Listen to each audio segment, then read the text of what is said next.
Selamat datang kembali di sesi bedah sumber kita. Kali ini nih, kita punya materi yang, kelihatannya serius. Sebuah presentasi dari tim pengawas SMA Cabang Dinas Pendidikan Wilayah Tulung Agung. Judulnya, Implementasi Penjaminan Mutu di Satuan Pendidikan.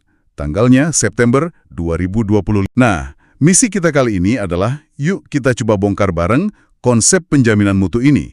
Terutama nih, bagian gimana sekolah itu ibaratnya cek kondisi atau evaluasi diri mereka sendiri. Tujuannya apa? Ya, biar Anda, pendengar kita, bisa dapat gambaran lah apa sih yang sebenarnya sekolah lakukan di balik layar buat ningkatin kualitas mereka, tapi secara terstruktur gitu. Oke, kita mulai aja ya. Kalau kita lihat dari dokumen ini, inti atau esensi dari penjaminan mutu pendidikan di sekolah itu apa sih sebenarnya? Oke, jadi pada dasarnya ya, ini tuh sebuah mekanisme kerja, semacam sistem gitu, namanya Siklus Penjaminan Mutu Pendidikan Internal, atau sering disingkat SPMI. Tujuannya itu simpel tapi krusial, biar sekolah itu nggak jalan di tempat, tapi terus-menerus secara sadar ningkatin kualitas layanannya. Ada rencananya, ada ukurannya. Target akhirnya ya minimal bisa penuhin Standar Nasional Pendidikan. SNP itu loh, Standar Minimal Mutu Pendidikan se-Indonesia. Ya syukur-syukur kalau bisa lebih dari itu. Oke, SPMI, Standar Nasional Pendidikan. Sip. Dan sistem ini digambar ini sebagai siklus, artinya muter terus, nggak berhenti. Ada 5 langkah utama di dalamnya, dan ini saling nyambung. Satu langkah jadi dasar buat langkah berikutnya. 5 langkah, siklus, muter terus. Kedengerannya rapi ya, sistematis banget. Bisa kita urai satu-satu? Mulai dari yang pertama deh, langkah apa itu? Bisa. Langkah pertama itu namanya penetapan standar mutu. Ini momen penting biasanya di awal tahun ajaran, jadi kepala sekolah, guru, staf, semua warga sekolah lah duduk bareng. Mereka sepakat, oke, tahun ini standar kualitas kayak gimana sih yang mau kita capai di sekolah kita. Nah, standar ini jadi patokan bersama. Jadi nentuin target bareng-bareng ya di awal. Betul. Kenapa ini penting? Ya biar jelas tujuannya mau kemana. Kalau nggak ada target yang disepakati, nanti usahanya bisa kemana-mana. Nggak fokus. Dan standar ini bukan cuma di awang-awang loh ya, tapi harus tertulis. Biasanya ada di dokumen kebijakan mutu, standar mutu sekolah. Seringnya sih nyambung juga sama kurikulum satuan pendidikan atau KSP mereka. Ini komitmen awal lah. Oke, jadi langkah 1 itu nentuin garis finish atau targetnya. Udah jelas nih targetnya. Terus, gimana sekolah tahu posisi start mereka sekarang? Kan harus tahu dulu kondisinya gimana. Langkah selanjutnya apa dong? Nah, pertanyaan bagus itu. Itu dia gunanya langkah kedua, pemetaan mutu. Atau yang sering banget disebut evaluasi diri sekolah, EDS. Ini proses sekolah ngaca. Mereka analisis mendalam, buat tahu udah sampai mana sih capaian mereka sekarang kalau dibandingin sama standar mutu yang tadi udah ditetapin di langkah pertama. Oh, jadi kayak self-assessment gitu ya? Iya, bisa dibilang gitu. Tapi EDS ini lebih dari sekedar lihat skor loh. Tujuannya itu buat identifikasi mana area yang udah bagus, mana yang masih perlu ditingkatin. Terus digali lagi kenapa kok area itu masih kurang, akar masalahnya apa. Nah, baru deh setelah itu mereka bisa rumusin rekomendasi solusi yang paling pas buat ngatasin akar masalah tadi. Jadi EDS ini kayak diagnosis dokter sebelum ngasih resep. Diagnosis ya? Oke. Idealnya sih dilakuin di awal tahun ajaran juga dan ngelibatin semua komponen sekolah. Dan benar kata Anda tadi, proses EDS ini punya detailnya sendiri yang cukup penting buat kita bahas lebih dalam nanti. Wah, menarik banget analogi diagnosisnya. Oke, jadi sekolah udah tahu target standar mutu, udah tahu kondisi awal plus akar masalahnya lewat EDS. Nah, info penting ini terus dipakai buat apa di langkah berikutnya? Nah, hasil diagnosis tadi kan nggak boleh cuma jadi laporan pajangan ya. Langkah ketiga itu penyusunan rencana peningkatan mutu atau RPM. Disinilah sekolah mulai nyusun strategi dan rencana aksi. RPM ini jembatan antara katakanlah mimpi sekolah visi misi tujuan sama kenyataan di lapangan, yaitu hasil EDS tadi. Nyambungin antara harapan dan kenyataan ya? Betul. Kunci di tahap ini itu prioritas. Sekolah pasti nemu banyak banget hal yang perlu dibenerin ya kan? Tapi kan sumber daya, waktu, dana, tenaga terbatas. Jadi mereka harus pinter milih. Solusi mana nih yang dampaknya paling gede buat ngatasin akar masalah paling penting? Dan mana yang paling mungkin dilaksanain pakai sumber daya yang ada? Harus realistis juga ya? Iya dong, rencana aksi ini terus diterjemahin ke dokumen perencanaan yang lebih konkret. Misalnya update KSP, terus ada rencana kerja jangka menengah, RKJM, rencana kerja tahunan, RKT, sampai detail anggarannya di rencana kegiatan dan anggaran sekolah, RKAS. Proses ini butuh kerja bareng banyak pihak. Kepala sekolah, tim internal sekolah, komite sekolah, pengawas, kadang dinas pendidikan juga ikut terlibat. Oke. Jadi rencana udah mateng, detail, anggaran juga udah siap. Berarti tinggal, ya dijalankan aja ya. Itu langkah berikutnya. Tepat sekali. Langkah keempat itu pelaksanaan peningkatan mutu. Nah, ini saatnya rencana di atas kertas jadi kenyataan di sekolah. Semua program, semua kegiatan yang udah dirancang di RPM tadi mulai deh dieksekusi. Action time. Action time. Di sini fokusnya bukan cuma yang penting jalan, tapi gimana pelaksanaannya itu efektif dan efisien. Artinya semua pihak yang relevan dilibatin. Guru, siswa, staf, orang tua lewat komite. Terus koordinasinya harus bagus. Dan yang penting juga nih, dokumentasi sama pelaporannya rapi. Ini bukan cuma buat formalitas pertanggungjawaban loh, tapi juga jadi bahan belajar buat kedepannya. Dokumentasi ya, penting itu. Banget. Pelaksanaan ini tentu nyambung banget sama pengelolaan anggaran. Biasanya lewat sistem kayak Arkas itu, aplikasi buat dana BOSP, terus mungkin juga Siplah buat belanja barang jasa online. Laporan pelaksanaannya biasanya dirangkum di akhir tahun anggaran. Sip, program udah jalan, anggaran kepake. Pertanyaan berikutnya nih, gimana kita tahu semua usaha tadi itu beneran ada hasilnya?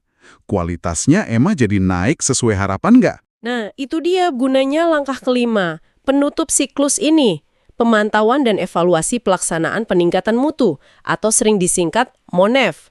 Jadi, setelah program jalan selama periode tertentu, biasanya 1 tahun ajaran gitu, sekolah perlu berhenti sejenak, terus ngukur. Sejauh mana sih program-program tadi berhasil naikin kualitas pelayanan?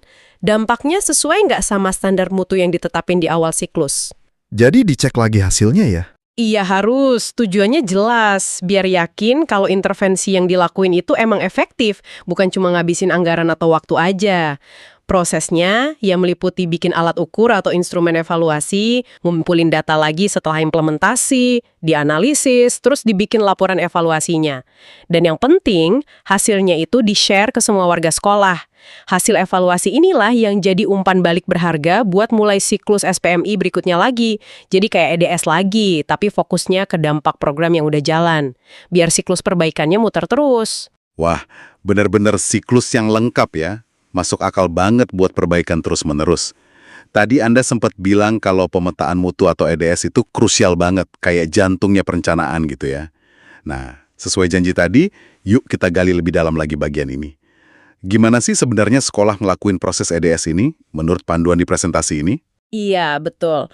EDS ini fondasi penting biar perencanaan sekolah itu benar-benar basisnya data, bukan asumsi atau feeling aja. Dokumen ini ngejelasin beberapa tahapan kunci dalam EDS. Pertama, jelas ya, pengumpulan data mutu. Data ini bisa digali dari dalam sekolah sendiri, kita sebut data internal, atau diambil dari sumber luar, data eksternal. Internal dan eksternal, oke. Kedua, setelah data kekumpul, langkah berikutnya ya pengolahan dan analisis data. Kan data mentah belum ngomong banyak ya, perlu diolah, dianalisis, biar kelihatan polanya, maknanya apa. Ketiga, dari hasil analisis tadi, baru deh dilakukan identifikasi masalah dan akar masalah. Ini tahap investigasi mendalamnya. Mencari why-nya ya. Persis. Keempat, berdasarkan akar masalah yang ketemu, barulah sekolah merumuskan rekomendasi solusi. Nah, dalam prakteknya nih, sumber data eksternal kayak rapor pendidikan, terus platform kayak Arkas yang sekarang ada rekomendasi kegiatan benahinya itu, sering banget jadi alat bantu utama dalam proses ini. Oke. Tadi disebut ada data internal sama eksternal. Bedanya apa sih? Terus ada nggak yang dianggap lebih bagus atau lebih penting buat dipakai sekolah? Nah, dokumen ini ngejelasin plus minusnya masing-masing cukup seimbang loh. Data internal, contohnya ya data Dapodik yang diisi sekolah, data RKS internal mereka, rekap nilai siswa, hasil survei kecil-kecilan di sekolah, atau catatan observasi guru. Keunggulannya apa? Ya jelas, sangat spesifik sama konteks unik sekolah itu. Terus, penggunaannya juga bisa ngedorong partisipasi warga sekolah dan relevan banget buat perbaikan yang sifatnya lokal di sekolah itu aja. Sangat kontekstual ya. Iya, tapi ada kekurangannya juga. Data internal ini bisa jadi subjektif. Perspektifnya mungkin terbatas cuma dari dalam aja, terus validitasnya juga bisa kepengaruh sama dinamika internal sekolah. Bener juga ya. Nah, sebaliknya, data eksternal. Contoh paling jelas ya hasil asesmen nasional yang muncul di rapor pendidikan itu. Atau hasil akreditasi sekolah dari BAN SM. Atau data capaian SNP dari sumber resmi lain. Kelebihannya, data ini cenderung lebih objektif karena diukur pihak luar, pakai standar yang sama buat semua, kredibilitasnya tinggi, bisa dipakai buat bandingin diri sama sekolah lain, benchmarking istilahnya, terus bisa juga buat konfirmasi atau malah nantang temuan dari evaluasi internal tadi. Oh, jadi bisa buat ngecek silang ya? Bisa banget. Kekurangannya ya data eksternal ini mungkin kurang detail buat kebutuhan spesifik sekolah. Sifatnya agregat, apa adanya gitu. Kadang juga kurang bisa nangkep nuansa atau konteks lokal sekolah. Jadi ada plus minusnya masing-masing ya? Nah, yang menarik dan jadi insight penting di sini, dokumen ini nggak nyaranin milih salah satu. Justru, keduanya dianggap krusial dan saling melengkapi. Oh, jadi dua-duanya penting? Banget! Kekuatan analisis itu justru terletak pada kemampuan sekolah buat ngabungin kedua jenis data ini. Data eksternal ngasih gambaran besar dan validasi, sementara data internal ngasih kedalaman konteks sama detail implementasi. Kombinasi keduanya ini yang bisa ngasih potret mutu sekolah yang jauh lebih utuh dan bisa diandalin. Keren. Jadi kuncinya di kombinasi data ya, biar dapat gambaran yang kaya dan seimbang. Oke, terus nih, setelah data kekumpul dan diolah, gimana caranya sekolah nyambungin titik-titik dari berbagai data ini buat nemuin akar masalah yang sebenarnya? Tadi Anda sebut ada Standar Nasional Pendidikan, SNP, sebagai rujukan. Nah, betul. Disinilah proses analisisnya jadi lebih teknis mungkin ya, tapi juga lebih mendalam. Dokumen ini nawarin cara yang terstruktur buat ngehubungin berbagai indikator mutu sekolah yang datanya mungkin kesebar di mana-mana dengan kerangka 8 standar nasional pendidikan itu. Ada 2 pendekatan atau framework analisis akar masalah yang disinggung di sini. Oke, framework apa aja tuh? Pertama disebut framework 17. Logikanya gini, standar kompetensi lulusan, SKL ini kan isinya hasil belajar siswa ya, kayak literasi, numerasi, karakter. Nah, ini dianggap sebagai masalah utama atau output yang mau diperbaiki. Terus, 7 standar lainnya, yaitu standar isi, kurikulum, proses, metode ngajar, penilaian, evaluasi belajar, pengelolaan sekolah, sarana prasarana fasilitas, PTK, guru dan staf, sama pembiayaan. Nah, 7 ini dianggap sebagai faktor penyebab atau akar masalah potensial yang ngaruh ke SKL tadi. Sekolah bisa lihat aja, skor capaian terendah di antara 7 standar ini yang mana, itu jadi prioritas buat diintervensi. Oke, jadi SKL itu hasil, 7 lainnya itu faktor penyebab potensial. Masuk akal. Terus yang kedua? Yang kedua ada framework 133. Ini sedikit lebih kompleks karena ngelihat hubungan antar standar itu secara berjenjang, bertingkat gitu. SKL tetap jadi masalah utamanya. Tapi standar isi, proses, sama penilaian ini dianggap akar masalah level 1 yang paling langsung ngaruh ke pembelajaran dan hasil belajar. Oke, 3 itu level 1. Terus, standar pengelolaan, nah ini dianggap sub akar masalah level 2. Kenapa? Karena manajemen sekolah itu kan ngaruh banget ke gimana standar isi, proses, sama penilaian tadi bisa jalan bagus apa enggak. Pengelolaan di level 2 ya? Iya, baru deh 3 standar terakhir, sarpras, pembiayaan, sama PTK, ini dianggap sub akar masalah level 3. Ini fondasi paling dasar yang nopang pengelolaan sekolah. Logikanya, perbaikan itu mungkin perlu dimulai dari level 3 ini dulu. Wah, lebih detail ya yang ini. Sedikit. Tapi yang paling penting dari kedua framework ini sebenarnya bukan ngapalin nomor-nomornya ya, tapi pola pikirnya. Keduanya itu ngedorong sekolah buat nanya kenapa. Kenapa sih literasi siswa rendah? Jangan langsung nyalahin metode ngajarnya aja. Proses, coba lihat dulu, kurikulumnya gimana? Isi, penilaiannya udah bener belum? Penilaian, pengelolaan sekolahnya ngedukung guru nggak?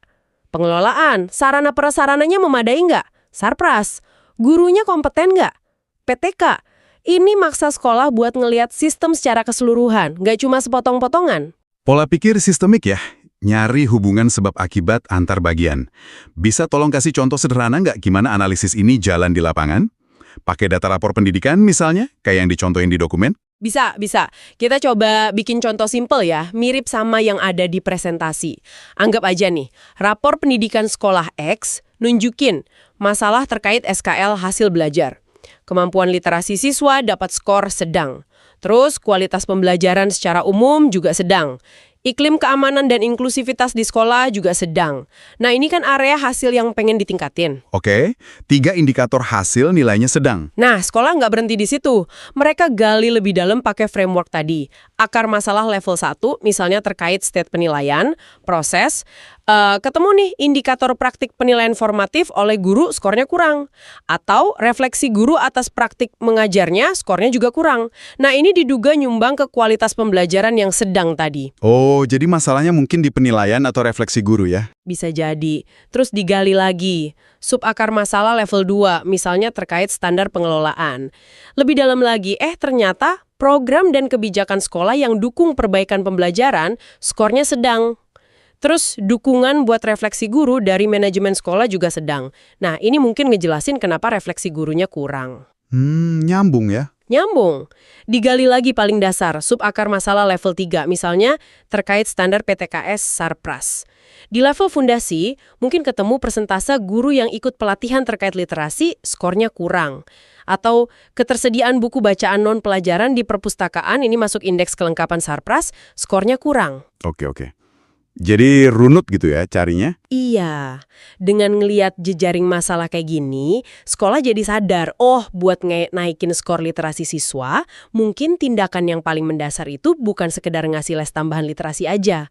Bisa jadi yang lebih fundamental itu ya ngirim guru ikut pelatihan literasi, intervensi di PTK, atau nambah koleksi buku perpus, intervensi di Sarpras, atau benerin sistem dukungan refleksi guru dari manajemen sekolah, intervensi di pengelolaan. Analisis akar masalah ini ngebantu sekolah milih intervensi yang lebih strategis, yang nyentuh akar penyebabnya, bukan cuma gejala di permukaan. Kelihatan banget ya, gimana analisis ini bisa ngarah ke solusi yang mungkin nggak kepikiran sebelumnya kalau cuma lihat skor akhir doang. Sangat terstruktur. Dokumen ini juga nyebut beberapa alat bantu spesifik ya, kayak rapor pendidikan itu sendiri, terus ada dashboard SMP, sama lembar kerja PBD. Gimana peran alat-alat ini dalam proses tadi? Bener banget. Adanya alat-alat digital ini ngebantu banget buat memfasilitasi proses yang tadi kita omongin. Platform rapor pendidikan nasional itu kan nyediain data eksternal hasil asesmen nasional secara standar buat semua sekolah. Terus dashboard SNP dalam contoh ini disebut ada yang dikelola LPMP Jawa Timur, mungkin di daerah lain beda lagi ya. Nah, ini bisa jadi nyediain data capaian SNP yang lebih rinci atau historis. Keduanya ini sumber data utama lah. Jadi sumber datanya udah disiapin ya? Udah lumayan disiapin. Nah, setelah data didapat, lembar kerja perencanaan berbasis data PBD ini sering disediain pemerintah dalam bentuk template Excel atau online. Nah, ini fungsinya kayak pemandu langkah demi langkah buat sekolah. Lembar kerja ini biasanya dirancang buat bantu sekolah melakuin 1. Identifikasi, lihat skor capaian di rapor pendidikan atau SNP. 2. Refleksi, nyari akar masalahnya dengan nyambungin antar indikator dan standar tadi. 3. Benahi, milih program atau kegiatan perbaikan yang relevan sama akar masalah. Seringkali udah ada menu pilihan inspirasi kegiatan yang nyambung ke Arkas juga. Wah, praktis ya. Iya. Dan terakhir, 4, menuangkan rencana udah dipilih tadi ke dalam RKT dan RKAS. Jadi alat-alat ini tuh instrumen buat mastiin perencanaan sekolah benar-benar driven by data, berdasarkan bukti, bukan sekedar rutinitas atau intuisi kepala sekolah aja. Oke. Jadi kalau kita rangkum nih, dari penelusuran kita terhadap materi presentasi ini ya, kelihatan jelas banget ada alur kerja yang, sistematis ya, buat penjaminan mutu di sekolah. Ada siklus 5 langkah tadi. Mulai dari nentuin target atau standar, terus ngaca buat tahu posisi awal sama akar masalahnya lewat EDS atau pemetaan mutu pakai kombinasi data internal-eksternal, terus ngerencanain solusi yang prioritas atau RPM, ngelaksanain rencana itu, dan terakhir ngevaluasi dampaknya buat mulai siklus baru lagi. Sip, rangkumannya pas banget. Dan proses EDS-nya itu, dengan analisis akar masalah pakai kerangka SNP tadi, jadi titik kritisnya ya. biar upaya perbaikannya fokus ke penyebab utama, nggak cuma ngobatin gejala. Semoga paparan ini ngasih Anda, pendengar kami, gambaran yang lebih jernih lah ya tentang gimana sekolah setidaknya secara ideal, menurut panduan ini berusaha ningkatin kualitasnya secara terencana, nggak asal-asalan. Rangkuman yang bagus sekali, dan emang benar memahami alur pikir SPMI ini, khususnya proses analisis EDS, itu penting. Nggak cuma buat orang dalam sekolah aja, tapi juga buat kita semua sebagai masyarakat yang peduli sama pendidikan. Ini kan upaya kolektif ya, biar keputusan-keputusan di sekolah itu makin didasarkan pada bukti. Biar kita gerak dari kira-kira atau rasa-rasanya ada masalah menuju diagnosis yang lebih objektif gitu. Bergerak dari asumsi ke data ya. Betul. Nah, sebagai penutup nih, mungkin ada satu pertanyaan lanjutan yang menarik buat Anda renungkan. Sistemnya kan udah ada nih, rapi, datanya kayak rapor pendidikan makin tersedia, panduannya juga jelas. Pertanyaan besarnya sekarang, gimana caranya kita bisa mastiin kalau semua langkah prosedural dan analisis data yang kedengarannya canggih ini benar-benar mendarat di ruang kelas? Pertanyaan bagus itu. Gimana kita bisa mastiin kalau siklus ini nggak cuma jadi, maaf ya, beban administratif baru buat guru dan kepala sekolah, tapi benar-benar jadi wujud nyata dalam interaksi belajar mengajar yang lebih berkualitas. Jadi pengalaman belajar yang lebih baik buat tiap siswa. Nah, ngejembatanin antara sistem di atas kertas sama realitas pembelajaran sehari-hari di kelas itu tantangan kita bersama sih kayaknya ke depan. Pertanyaan reflektif yang dalam banget dan penting buat dipikirin bareng-bareng ya. Terima kasih banyak sudah menyimak pembahasan mendalam kita kali ini. Semoga memberi perspektif baru buat Anda semua. Sampai jumpa di sesi berikutnya ya.